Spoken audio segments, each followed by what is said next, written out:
لبيك اللهم لبيك لبيك لا شريك لك لبيك. Bismillahirrahmanirrahim. Assalamualaikum warahmatullahi wabarakatuh. Alhamdulillahirabbil alamin wa bihi nasta'in ala umuri dunya waddin. Wassalatan wassalaman ala rasulil amin wa ala alihi wa sahbihi ajmain.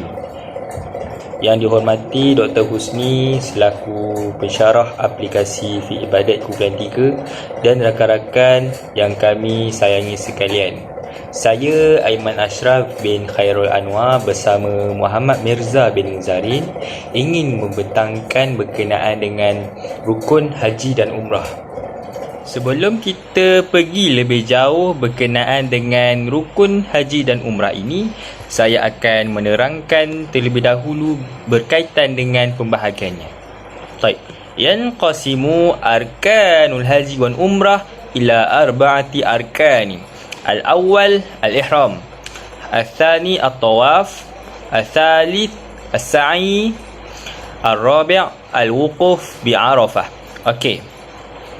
Haji dan umrah ini mempunyai 4 rukun atau terbahagi kepada 4 lah. Okey. Yang pertama adalah ihram. Yang kedua tawaf. Yang ketiga sa'i. Dan yang keempat adalah wukuf di Arafah. Pergi haji artinya menuju Allah yang Esa. Okey. Yang pertama kita pergi kepada ihram dulu, iaitu rukun haji yang pertama. Okey, ihram ni apa?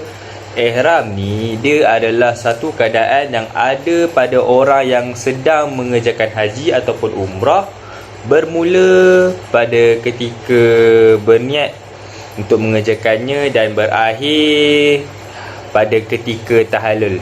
Okey, ini disebabkan ada beberapa perkara yang diharamkan ketika dalam ihram.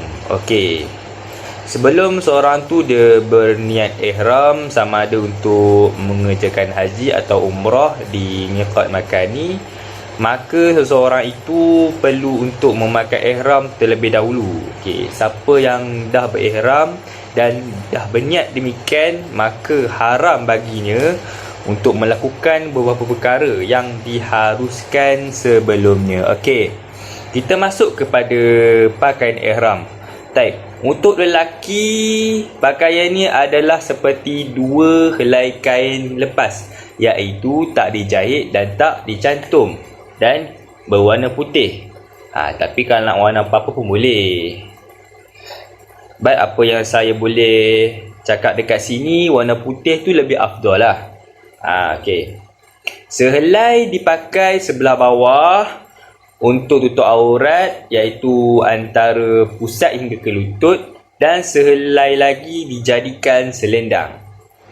Okey, kalau untuk pakaian perempuan pula, dia kena tutup semua badan melainkan muka dan tapak tangan yang hendaklah terbuka seperti dalam sembahyang. Contohnya telekuk. Okey, kita pergi kepada sunat-sunat ihram. Okey, contohnya apa? Mandi sunat ihram, mengerat kuku, lepas tu mencukur atau menanggalkan bulu ketiak, ari-ari, mengandam bisadar rambut, lepas tu pakai minyak rambut and wangi-wangian, pakai pakaian baju putih, atau pagi solat sunat ihram, dan perbanyakkan baca talbiyah selepas saja berniat haji atau umrah. Okey, mandi sunat ihram. Sebelum seseorang itu memakai ihram dan berniat haji ataupun umrah di miqat, seseorang itu dia kena mandi sunat ihram dulu supaya dapat membersihkan diri atau menyucikan diri daripada segala kekotoran dan kecemaran seperti mana yang dilakukan untuk mandi wajib. Okey, lafaz niat mandi ihram adalah seperti nawaitu ghuslal ihrami sunnatan lillahi ta'ala. Maksud dia, sahaja aku mandi sunat ihram kerana Allah Ta'ala. Okey, kita pergi kepada solat sunat ihram pula. Okey, lepas je dia mandi sunat ihram, maka dia dibolehkan untuk solat sunat ihram. Okey, lafaz niat dia adalah seperti ini. Usolli sunnatal ihrami rakaataini lillahi ta'ala. Sahaja aku solat sunat ihram 2 rakaat kerana Allah Ta'ala. Kemudian membaca talbiyah. Taib. Selepas benar haji ataupun umrah, ketika melintasi miqat, maka kena perbanyakkan baca talbiyah di sepanjang perjalanan hingga ke Mekah untuk melakukan rukun-rukun haji ataupun menunaikan rukun-rukun haji atau umrah selanjutnya. Okey, lafaz talbiyah dia macam mana? Labbaik Allahumma labbaik, labbaik la syarika laka labbaik, innal hamda wan ni'mata laka wal mulk la syarika lak. Okey, maksud dia saya tak hafal pun. Maksud dia, okey, boleh tengok dalam slide. Okey, maksud dia, aku datang memenuhi panggilanmu ya Allah. Aku datang memenuhi panggilanmu. Aku datang memenuhi panggilanmu, tidak ada sekutu bagimu. Aku datang memenuhi panggilanmu. Sungguh segala puji, nikmat dan segenap kekuasaan adalah milikmu. Tidak ada sekutu bagimu. Okey, bahagian terakhir untuk ihram ni adalah pantang larang semasa ihram. Okey, pantang larang dia banyak tau, cuma saya terangkan sikit je kot. Okey, yang pertama adalah menutup kepala atau sebahagian kepala bagi lelaki, seperti memakai songkok, serban dan sebagainya, tetapi tak menjadi masalah sekiranya berteduh di bawah naungan pokok atau payung. Okey, itu pantang larang yang pertama. Okey, yang kedua adalah memakai pakaian yang bersarung. Yang bersarung ni macam pakaian berjahit berjahit atau sebagainya bagi lelaki. Bagi lelaki, seluar, baju, sarung kaki dan semua jenis pakaian berjahit yang dijadikan sebagai sarung, itu tak boleh pakai. Okey, yang ketiga, menutup muka dan tapak tangan bagi wanita. Kan saya dah cakap tadi, hendaklah menutup semua badan melainkan muka dan tapak tangan. Jadi pantang larangnya, dia tak boleh tutup muka dan tapak tangan. Okey, yang keempat, memakai wangi-wangian sama ada di badan, pakaian, pada makanan atau minuman, atau menghisapnya ke dalam hidung. Kiranya waktu ihram tak boleh pakai wangi-wangian, tak boleh. Itulah dia punya pantang larang. Okey, yang kelima, memakai sarung tangan, tak boleh. Okey, apa lagi? Pakai minyak rambut dekat kepala atau janggut, tak boleh. Itulah pantang larang semasa ihram. Membawa hati dan diri yang hina. Okey, yang seterusnya kita pergi kepada tawaf. Taib. Apa itu tawaf? Tawaf ni adalah suatu perlakuan mengelilingi Kaabah sebanyak 7 kali arah lawan jam yang dilakukan oleh umat Islam di Masjidil Haram. Okey, syarat-syarat tawaf ni adalah seperti yang pertama, suci daripada hadas.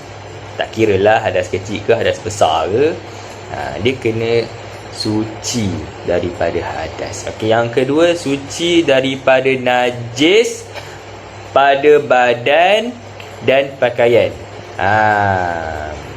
Kalau kotor memang tak boleh lah nak tawaf. Dia kena mestilah dia kena suci daripada najis. Okey, yang ketiga, menutup aurat. Tak kisah laki ke perempuan ke, dia kena tutup aurat. Okey, yang keempat, okey, syarat dia bermula dari tempat. Okey, tempat tu dia kena bersetentang betul dengan Hajarul Aswad. Okey, arti kata lain sudut yang bersetentang dengan Hajarul Aswad. Okey, sekiranya kalau dia start tawaf daripada tempat yang tak bersetentang betul dengan Hajarul Aswad, maka tak dikira. Sampai dekat sudut yang betul-betul bersetentang dengan Hajarul Aswad, baru dikira sebagai permulaan tawaf. Macam tu. Okey, yang kelima, kena mengirikan Kaabah dan berjalan ke hadapan. Okey, maksud dia badan kita ni belah kiri dia kena menghadap ke Kaabah. Dia kena tuju ke Kaabah. Sebab itulah kita kena pusing ataupun tawaf Kaabah tu arah lawan jam. Okey. Yang keenam, dilakukan di dalam Masjidil Haram tetapi di luar bahagian Kaabah, iaitu di luar Hijr Ismail dan Syazarwan. Okey, apa itu Hijr Ismail? Hijr Ismail ni dia adalah satu kawasan lengkungan yang terbentuk separa bulat, yang terletak di utara Kaabah. Boleh faham tak? Okey, dia satu kawasan lengkungan yang berbentuk separa bulatan. And then dia terletak di utara Kaabah. Maksudnya dekat belah atas bukan belah bawah. Belah depan. Okey. Syazarwan ni dia adalah binaan tembok kecil yang terletak di bahagian dinding kaki Kaabah. Kat dinding kaki Kaabah tu. Kat Mekah. Itulah apa itu Hijr Ismail dengan Syazarwan. Okey, yang ketujuh, dia dilakukan sebanyak 7 kali pusingan arah lawan jam dengan yakin. Ketujuh syarat tawaf ni kena ada. Kita pergi kepada sunat tawaf. Okey, sunat tawaf ni dia ada 6. Iaitu yang pertama, berjalan kaki. Yang kedua, dia kena memendekkan langkah. Yang ketiga, berlari cepat. Bukan berlari cepat, berjalan cepat. Macam berlari anak. Gitu. Okey, yang keempat, istilam kepada Hajarul Aswad pada permulaan tawaf sambil mengucapkan Allahu Akbar. Okey, istilamnya apa? Dia adalah perbuatan mengucup. Mengucup dulu pada Hajarul Aswad dan ucapkan Allahu Akbar. Itu antara sunat tawaf. Okey, seterusnya dia kena tawaf berhampiran dengan Kaabah. Sebab apa? Untuk memudahkan nak kata proses untuk memudahkan dia nak istilam tu. Kan senang. Hajar Aswad tu dia terletak dekat-dekat je Kaabah tu. Bila dia tawaf dekat-dekat Kaabah lagi senang. Itu antara perkara yang afdal lah ketika tawaf. Okey, yang keenam iaitu itibak. Okey, apa yang dimaksudkan dengan itibak ni? Okey, itibak ni dia macam dia meletakkan pertengahan kain, selendang ataupun ihram di bawah bahagian ketiak kanan. Dan kedua-dua ujungnya di atas kiri dengan menjadikan bahu kanan tu terbuka bagi lelaki. Itu maksud itibak. Baik, seterusnya kita pergi kepada bahagian yang terakhir berkenaan dengan tawaf. Baik, tawaf dia ada 4 4 jenis seperti mana yang kita belajar, iaitu tawaf kudum, tawaf ifadah, tawaf sunat dan tawaf wida'. Okey. Tawaf kudum ni adalah tawaf selamat datang yang dilakukan ketika baru saja sampai di Mekah. Maksud dia bila dia dah sampai kat Mekah, orang yang menunaikan haji atau umrah, dia baru sampai Mekah, tu dia tawaf. Itu nama dia tawaf kudum. Okey, yang kedua, tawaf ifadah. Okey, tawaf ifadah ni apa? Tawaf yang menjadi rukun haji dan dilakukan bagi mereka yang baru pulang dari Arafah. Okey, kat tawaf ifadah ni dia ada berselisih pendapat 4 mazhab ni lah, seperti mana yang kita belajar dalam kelas. Okey, pada mazhab Hanafi dan Maliki, dia kata apa? Tawaf ifadah ni dilakukan ketika terbit fajar pada hari raya Aidil Adha, bukan hari raya Aidilfitri. Itu pada pandangan mazhab Hanafi dan Maliki. Okey, kalau pada pandangan mazhab Syafi'i dan Hambali, dia kata tawaf ifadah ni dilakukan selepas pertengahan malam hari raya, dan sekiranya dilakukan pada hari raya, maka itulah lebih utama. Okey, yang ketiga adalah tawaf sunat, iaitu tawaf yang dilakukan semata-mata untuk mencari keredaan Allah pada bila-bila masa sahaja. Itu dipanggil tawaf sunat. Okey, tawaf yang keempat. Yang keempat adalah tawaf wida', iaitu tawaf selamat tinggal. Selamat tinggal yang dilakukan sebelum meninggalkan kota Mekah sebagai tanda penghormatan dan memuliakan Baitullah. Pergi haji dengan segala yang baik. Okey. Auzubillahi minasyaitonirrajim. Bismillahirrahmanirrahim. Assalamualaikum warahmatullahi taala wabarakatuh. Okey. Kali ini saya akan membentangkan dua rukun yang berkaitan dengan rukun haji, iaitu sa'i dan juga wukuf di Arafah. Okey, kita masuk dulu ke rukun yang ketiga, iaitu sa'i dahulu, lepas tu baru kita masuk yang keempat, iaitu wukuf di Arafah. Okey, berkaitan dengan sa'i dari segi hukumnya adalah, daripada segi hukumnya mengikut jumhur ulama adalah rukun haji. Tetapi Imam Hanafi mengatakan khilafnya Imam Hanafi mengatakan bahawa ia adalah wajib. Itu dari pandangan Imam Hanafi. Jumhur dia adalah rukun. Okey, dalilnya kita boleh tengok. Dalil yang menunjukkan ianya rukun adalah hadis riwayat Ahmad yang mafhumnya adalah bersa'ilah, sesungguhnya Allah memerintahkan ke atas kamu untuk bersa'i. Okey, kita beralih pula pada syarat wajib sa'i. Okey, syarat wajib sa'i yang pertama adalah dimulakan dengan tawaf sahih. Tawaf sahih ini adalah kita tawaf seperti biasa.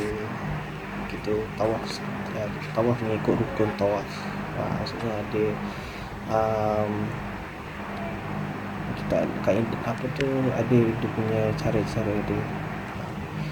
Yang tawaf tu kita mengikut tawaf sahih, tawaf yang betul 7 kali pusingan. Okey. Selepas itu kita tertib. Yang syarat kedua ni tertib adalah kita mengikut apa yang mula.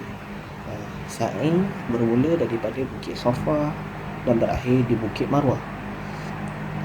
Dalil yang menunjukkannya adalah dalam hadis yang mafhumnya adalah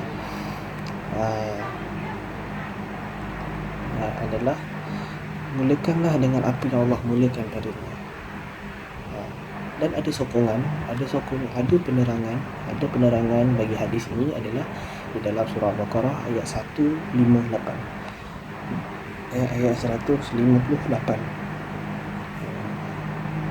Yang mulanya adalah Inna Safa wal Marwah.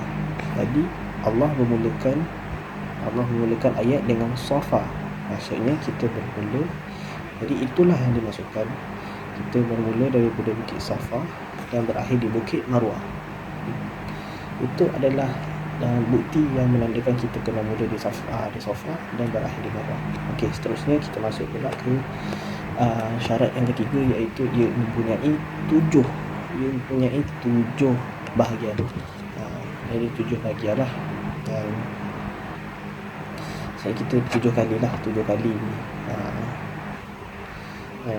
Kita ulang dulu kita pergi ke Bukit Safa, balik ke bawah, ulang macam tu je.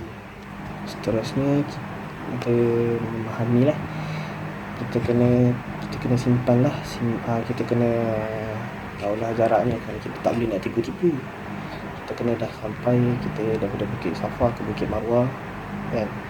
Kita daripada Safa ke Marwah sekali, kita baru di Bukit Safa, di Bukit Marwah. Lepas tu kita ulang balik. Tak boleh. Kita kena cukupkan jarak dia daripada Safa ke Marwah. Kita kena cukupkan, patah balik pun cukup, ulang pun cukup. Kalau tak cukup, maka tak sah sa'inya. Macam tu. Okey. Yang seterusnya adalah kita berlari-lari anak. Maksudnya kita berlari anak daripada Safa ke Marwah. Kita berlari anak. Itu yang kelima. Dan yang keenam, itu yang kelima. Okey. Yang seterusnya kita masuk ke dalam sunat-sunat sa'i, perkara sunat yang kita boleh buat semasa sa'i. Okey. Yang pertama adalah kita memberi salam kepada Hajar Aswad, dan kita berhadapan, kita berhadapan dengan dia, berhadapan dengan Hajar Aswad, serta kita nampak aurat lah. Sekarang macam pada zaman sekarang ni, manusia makin ramai, jadi mereka akan berpusu-pusu untuk berhadapan dan untuk berhadapan lah dengan dia. Tapi sekali kalau setakat ni kita dah angkat tangan di atas, kita angkat tangan ketika kita berhadapan dengan Hajar Aswad pun dah kira bagus lah. Okay. Seterusnya adalah tunaikan solat, tunaikan solat dan kita tawaf seperti biasa. Okey, seterusnya kita disunatkan untuk bersuci daripada hadas. Seterusnya kita menutup aurat juga. Kita menutup aurat. Dan yang lepas tu kita masuk yang keempat, iaitu sunat untuk berjalan. Siapa yang mampu, untuk yang mampu berjalan, tak mampu kita rakib, iaitu kita menunggang sesuatu seperti kerusi roda. Okay. Yang kelima, kita apabila kita dah sampai di pintu, kita nampak Kaabah di hadapan kan, kita disunatkan untuk berzikir bila kita berhadapan, kita nampak Kaabah daripada pintu. Dari pintu Masjidil Haram, kalau kita dah nampak Kaabah, kita disunatkan untuk berzikir. Okey. Seterusnya kita bila kita dah berzikir tu, kita disunatkan untuk berdoa apa sahaja yang kita nak, dan kita boleh berzikir lah. Kita boleh berzikir juga. Kita boleh berdoa apa yang kita nak, apa yang kita kabul, apa yang kita pendam bila kita sebelum kita berada di sana.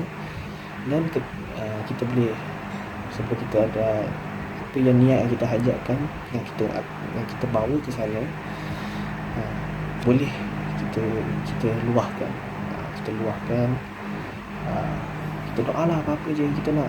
Kita nak kekayaan ke, kita nak umur panjang ke, murah rezeki ke, macam-macam lah apa yang kita nak, kita boleh doakan. InsyaAllah Allah boleh kabulkan. Okey, dan seterusnya adalah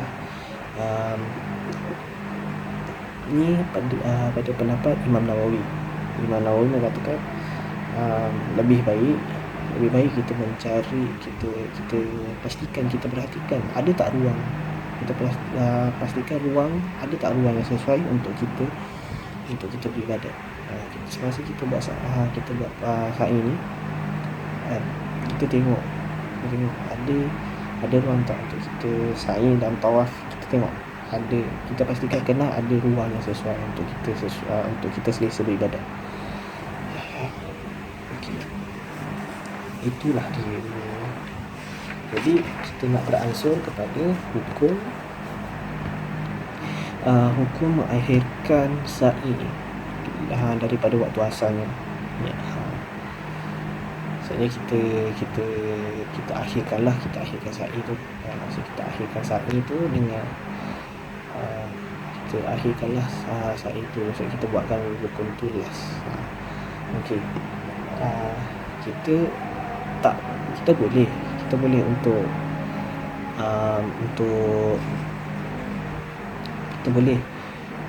untuk yang pertama ni kita boleh balik ke jemaah kita untuk rukun seterusnya, tetapi kita kena dam. Kita akan dikenakan dam, iaitu denda semasa kita buat haji. Jadi bila kita kena denda sebab kita tinggalkan rukun sa'i itu sebab kita tak uzur. Siapa yang tak uzur, kalau yang uzur bolehlah dibolehkan untuk tinggalkan sa'i ini sebab mereka uzur, mereka tidak berkemampuan untuk membuatnya, tapi mereka boleh buat rukun-rukun yang lain. Jadi kita kenalah,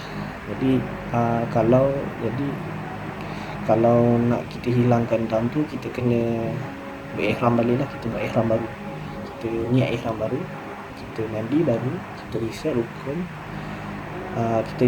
dan kita buat sa'i, dan secara automatik ia akan dipotong, dam itu akan dipotong. Okey. Yang kedua adalah kita tak boleh nak balik ke ahli jemaah kita selagi mana kita tak selesaikan sa'i itu. Sama ada kita sekarang ini masalahnya adalah kita tak buat sa'i pada waktunya. Jadi kalau bagusnya kita buatlah sa'i itu pada waktu, mengelakkan daripada kita kena denda. Ilmu tentangnya mestilah ada. Seterusnya kita beralih pula kepada rukun yang seterusnya, iaitu rukun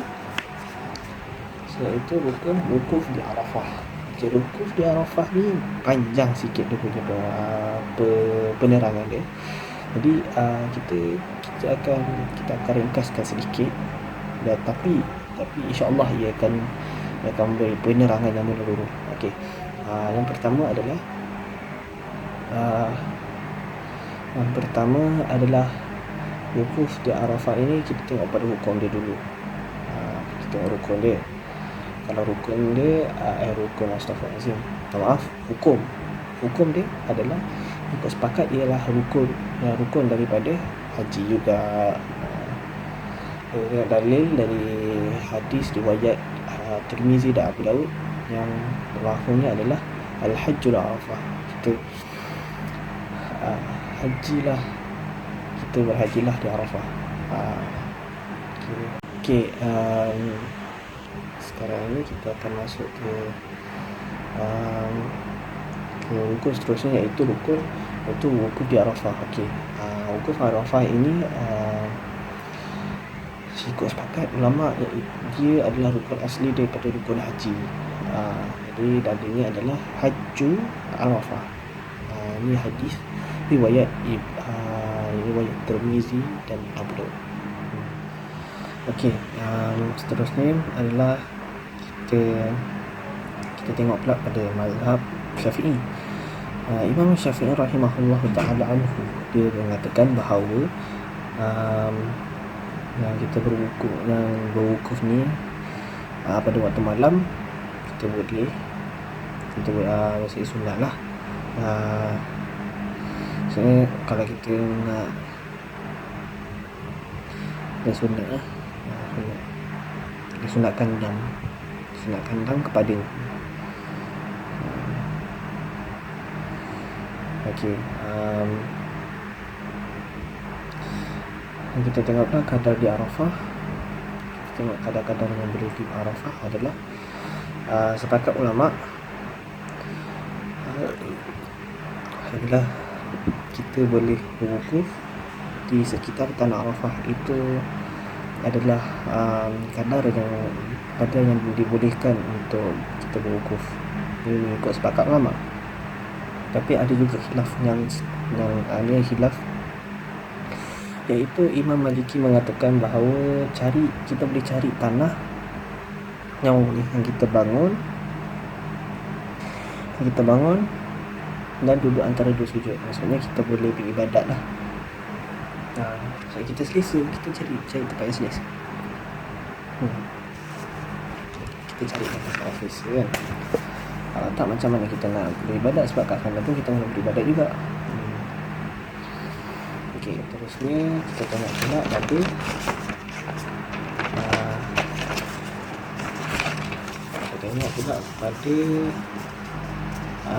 okey, kita tengok ni masalahnya. Ada masalah di dalam rukun wukuf ini adalah hukum apabila kita terlepas wukuf. Ini antara masalah lah. Kita terlepas wukuf dalam haji ni, macam mana kita nak buat? Okey, kita disunatkan untuk mengulang semula. Kita kena berwukuf pada hari bukan hari Arafah. Maksudnya kita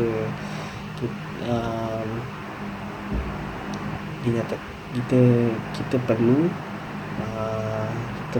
berwukuf pada hari bukan Arafah. Maksudnya selepas hari Arafah lah.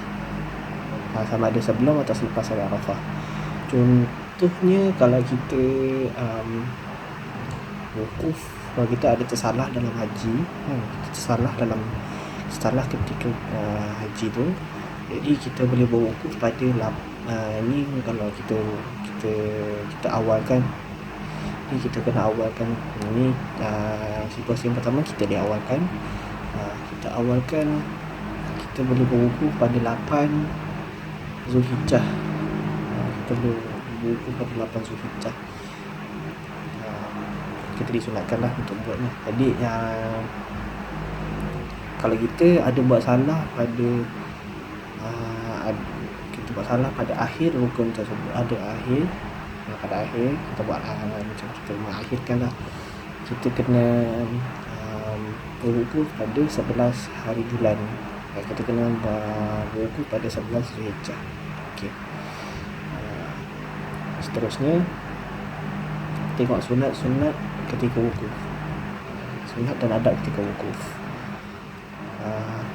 Sekarang ni kita akan masuk ke dalam sunnah dan adab ketika wukuf. Okey. Ketika wukuf kita ada perkara-perkara sunat dan adab yang kita perlu patuhi.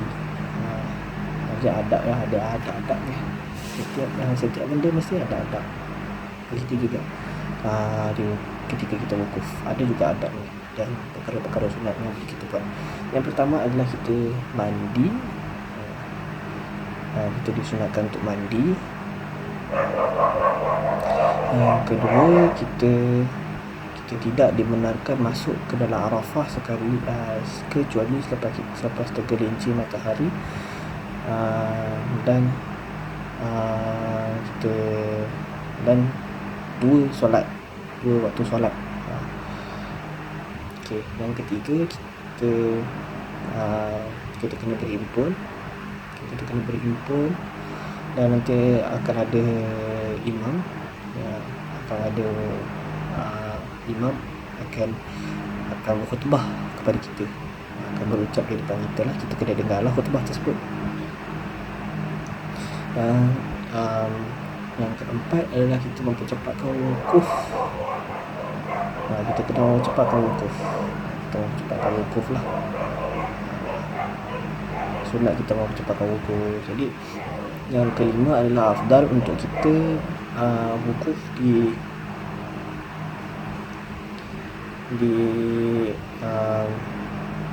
tanah pasir besar, di tanah pasir yang besar, di kaki gunung Rahmah, Jabal Rahmah. So di kaki Jabal Rahmah, di kaki gunung Rahmah itu, iaitu Jabal Rahmah. Ada satu padang pasir yang maksudnya di kaki gunung tu ada padang pasir lah. Jadi kita disunatkan untuk berada di situ. Dan yang keenam adalah kita kekal di tempat wukuf sehingga terbenam matahari dan berkumpul di tempat wukuf di antara malam dan pagi. Dan bahkan ianya wajib di sisi mazhab Syafi'i. Maksudnya kita kena kekal di tempat wukuf kita sehingga terbenam matahari pada waktu malam. Selepas itu kita akan berkumpul di antara malam dan pagi, iaitu lebih kurang dalam 12 hingga 3 macam tu, lebih kurang. Maksudnya macam awal pagi lah. Okey, yang ketujuh adalah kita dibolehkan untuk menunggang, dan lebih baiknya adalah kita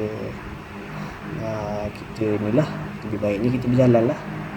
Kita ikut Nabi, kita ikut apa yang Nabi buat. Kita kalau boleh lah, ni berjalan mana yang mampu. Okey.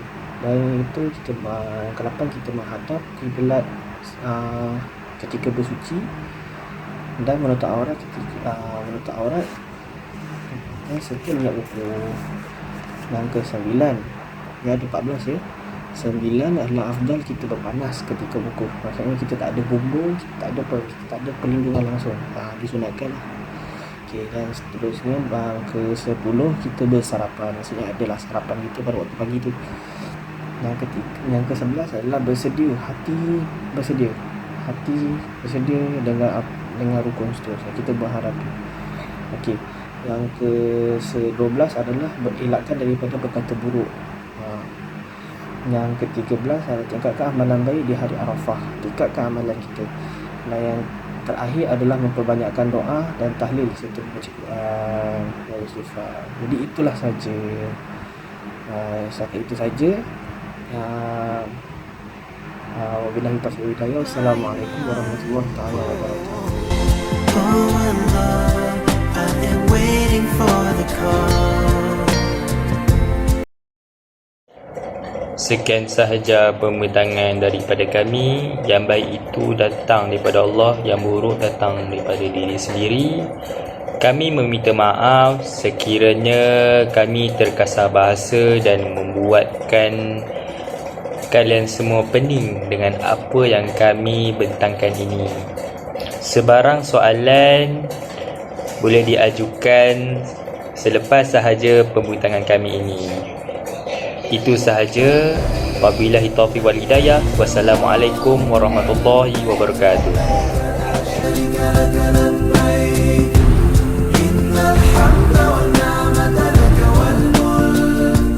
لا شريك لك لبيك لبيك لبيك